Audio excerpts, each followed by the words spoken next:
Alors, je t'explique ici pourquoi j'ai créé l'intégrale qui s'est construite au fur et à mesure des étapes de mon développement, des galères que j'ai rencontrées, des problèmes que j'ai rencontrés et que j'ai observés aussi chez les personnes de notre sphère de clients. Donc, voici les solutions que j'ai mises en place et pourquoi. Voilà, j'espère que cette vidéo t'apportera la compréhension des besoins de chacun. J'ai voulu créer un écosystème où tout est en même endroit parce que les personnes ont souvent le problème que c'est dispersé, qu'il y a un truc ici, un truc ici, un truc ici, un truc ici, et que du coup, c'est beaucoup moins aligné, beaucoup moins cohérent. On va peut-être aller dans un réseau d'entrepreneurs, mais qui connaît vraiment bien nos problématiques de décoratrice, qui comprend notre métier, qui s'intéresse à ça. Voilà, ça c'est un des soucis. On va apprendre une formation de vente. Est-ce qu'elle s'adapte à qui on est, à notre démarche, à notre approche? On va apprendre la déco. On nous apprend la déco, mais c'est très théorique.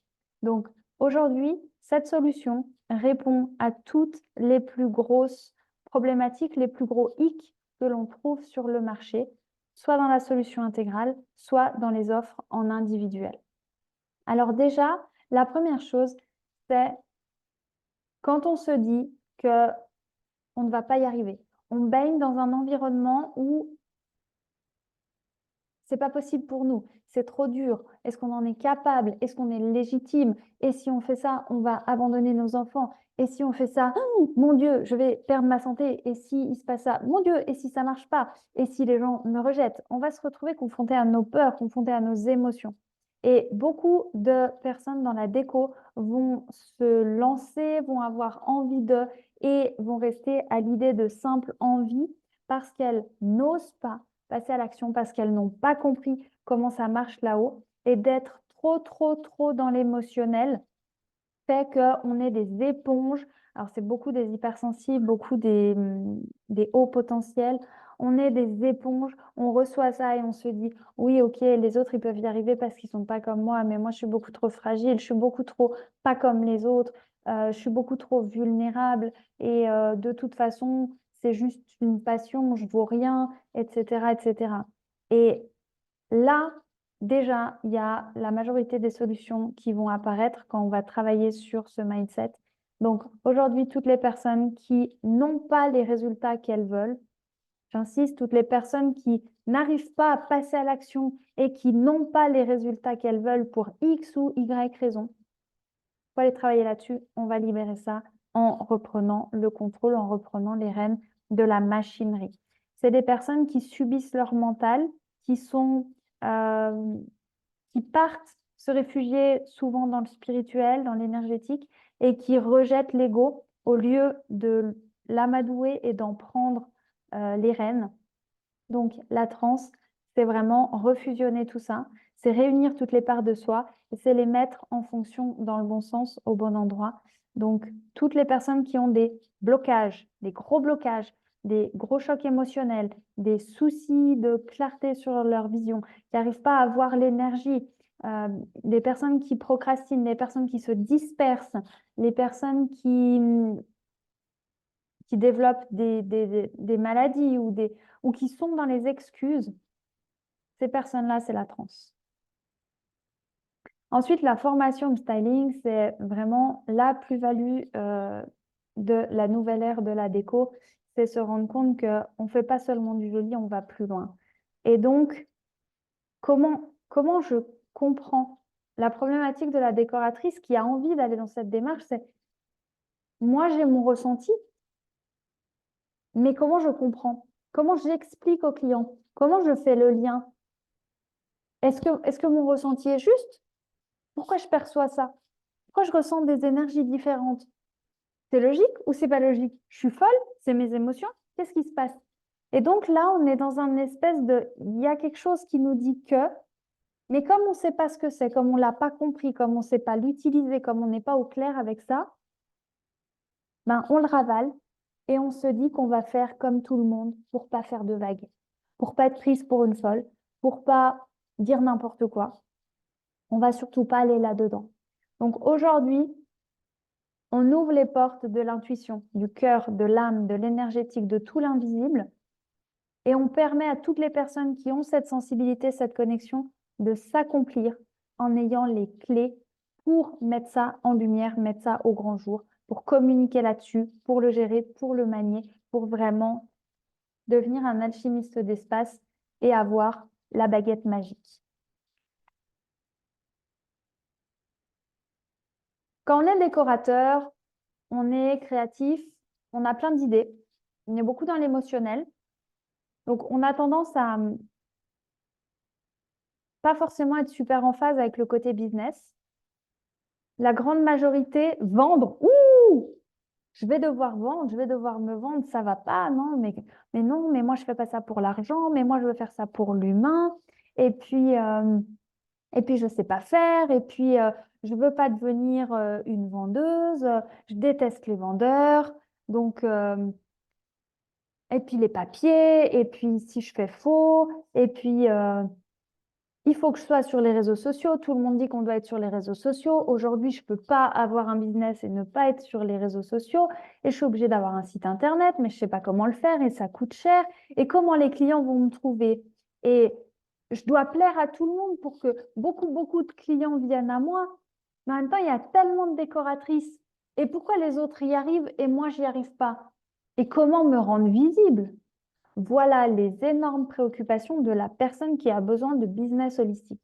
Elle manque de clarté, elle adopte des stratégies qui sont externes et qui ne sont pas forcément les bonnes pour elle, et elle est perdue par rapport à comment adopter des clients, enfin, attirer des clients et les convertir. Elle est fâchée avec la vente. Donc là, on va remettre tout cela dans le bon sens. On se rend compte à quel point le business, c'est la continuité de notre passion. Quand on met un business en place, c'est le moment où on se dit, waouh, j'ouvre mes talents au monde pour rendre service aux gens. Et à partir de ce moment-là, on va chercher la réponse en soi et on va trouver une cohérence profonde. Donc là, les personnes, elles vont être guidées étape par étape et ça va faire taire cette confusion mentale, cette il faut, les autres que.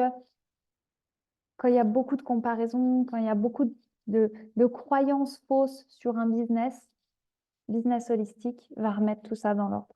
Donc, les personnes qui sont coincées et qui n'arrivent pas à trouver des clients, à vendre, et qui s'éparpillent dans les réseaux sociaux ou les réseaux physiques et qui se mettent sur toutes les plateformes d'affiliation et qui voilà, espèrent et qui ne savent pas chiffrer leurs offres et qui ont du mal à se faire payer, c'est business holistique.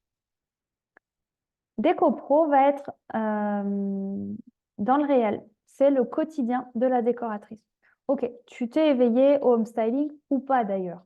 Tu as ouvert ton business, tu sais à peu près où tu vas, tu vends tes offres. Ok. DécoPro, c'est la partie production. Comment je produis des projets en étant rentable? Bien souvent, la rentabilité, c'est un gros problème pour les personnes dans la profession. C'est une des grosses inquiétudes à ce stade-là, c'est comment est-ce que je réponds aux besoins des gens? Est-ce que je dois leur donner tout ce dont ils ont besoin? Est-ce que je dois suivre mes trames à moi? Comment je fais face aux clients? Et comment je m'organise? Et comment je gère mon temps? Mon Dieu, comment je facture? Oh là là, et s'ils me demandent des modifications, je retouche ou je retouche pas? Ok, donc toute cette partie-là, avec aussi bien ben voilà, comment je fais une planche efficace, comment je fais un plan, quel logiciel utiliser, quel est l'ordre des étapes, qu'est-ce que j'ai le droit de faire et de ne pas faire, comment informer les clients des choses importantes, comment donner de la cohérence à mes idées. Voilà les principales questions, préoccupations des personnes qui ont besoin de déco pro et donc qui veulent devenir pro, devenir productive, devenir rentable également, et puis obtenir nos outils qui ont été testés, expérimentés au lieu de tâtonner pendant des mois, voire des années à créer les leurs, qui se disent, yes, cool. Il y en a qui sont passés par là, qui ont abouti à des choses.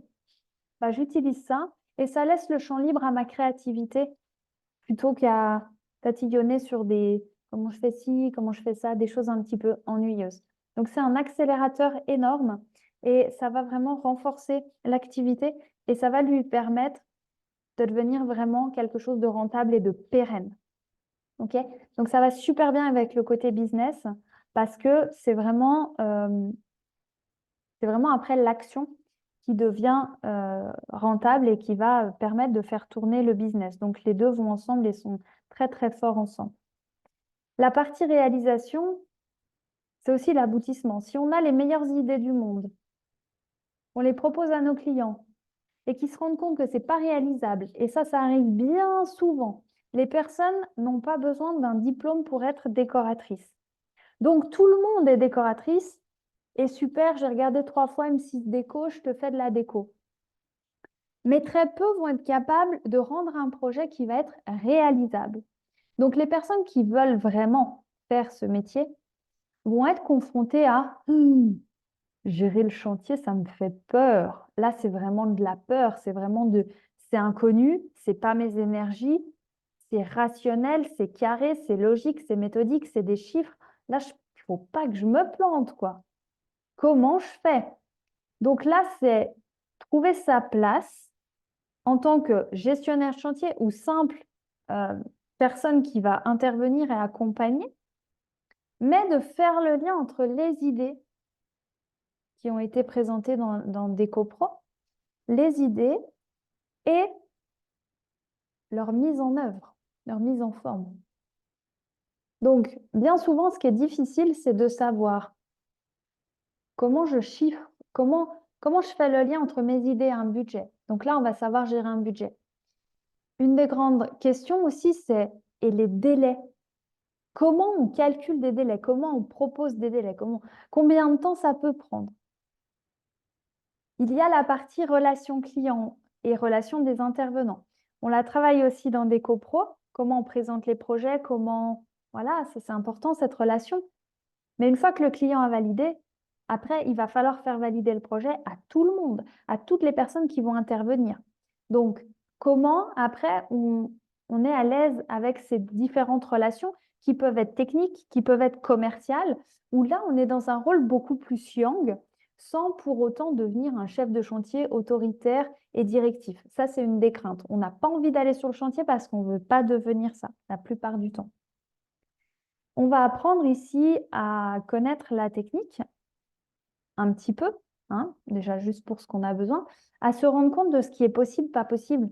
C'est-à-dire que sur un plan, c'est beaucoup plus facile d'imaginer des super choses et quand on est dans la réalité, ben peut-être pas. Vous l'avez compris, la réalisation, c'est le côté concret. Donc, ça répond aux besoins de toutes les personnes qui se disent, est-ce que mon idée, elle est possible ou pas? Et donc, d'apprendre à aller jusqu'au bout va permettre après, quand on a une idée qui vient, de savoir tout de suite si c'est cohérent ou pas, si on peut la proposer. Donc, c'est le lien entre les acteurs aussi, les fournisseurs, c'est de savoir où, ça c'est aussi un des gros problèmes maintenant, c'est où est-ce que je vais chercher les choses? Est-ce que je vais dans un magasin pour acheter les meubles? Est-ce que je fais du Internet? Comment j'organise la livraison? Comment je choisis le carreleur? Etc., etc. Donc ça, c'est où trouver les bons contacts, où acheter les choses, comment faire, qui les installe. Penser par exemple à des choses qui ne viennent pas à l'esprit en premier lieu, comme la démolition, l'évacuation, des choses qui sont des gros budgets également. Donc c'est vraiment éviter les pièges. Voilà. Les personnes qui se lancent là-dedans ont souvent une grande peur et se disent, mais moi, je vais juste donner des idées, ou alors se limitent dans le type de projet qu'elles peuvent prendre parce qu'en fait, elles ne savent pas gérer cette partie qui paraît très compliquée parce qu'elle est très cadrée, ordonnée, juste, elle doit être vraiment, voilà. Et donc, bon, bah écoute, je vais m'en tenir à changer les rideaux et ajouter quelques coussins et des bougies parce que ben, sinon, je ne sais pas trop comment je peux faire d'autre. Et du coup, c'est dommage parce que le fait de voir cette partie-là comme un gros monstre qui nous inquiète, ben, va nous brider vraiment dans la nature des projets qu'on va pouvoir prendre.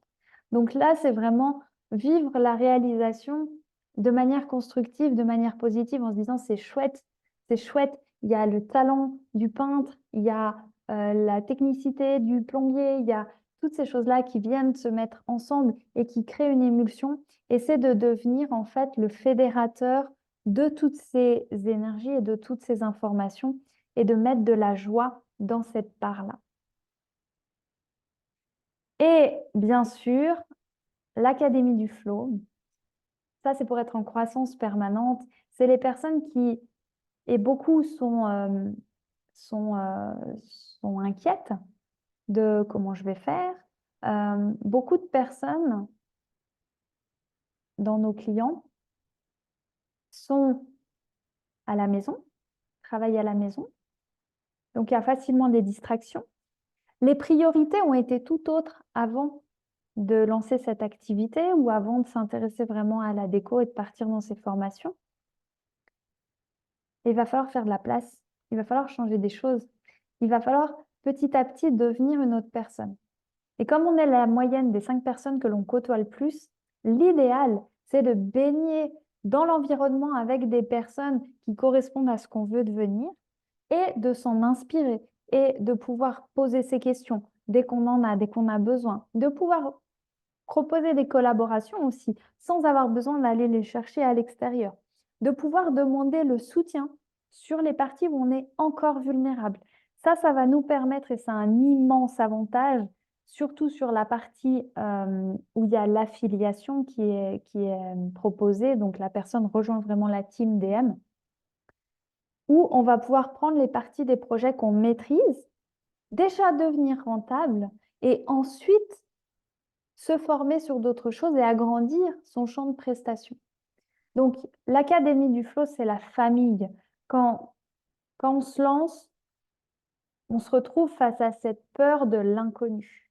Donc, toutes les personnes qui se disent oh, qui ont besoin d'échanger, qui se disent oh, toute seule à la maison toute la journée, ok. Eh bien, l'Académie du Flow va répondre à toutes leurs attentes et à tous leurs besoins. Voilà pour cet aperçu des prestations point de vue client qui reflète finalement toutes les problématiques que j'ai moi-même rencontrées, tous les besoins que j'ai observés dans ma clientèle. Et vous voyez le résultat, toutes les prestations et les solutions qui sont proposées pour y remédier. À vous de jouer.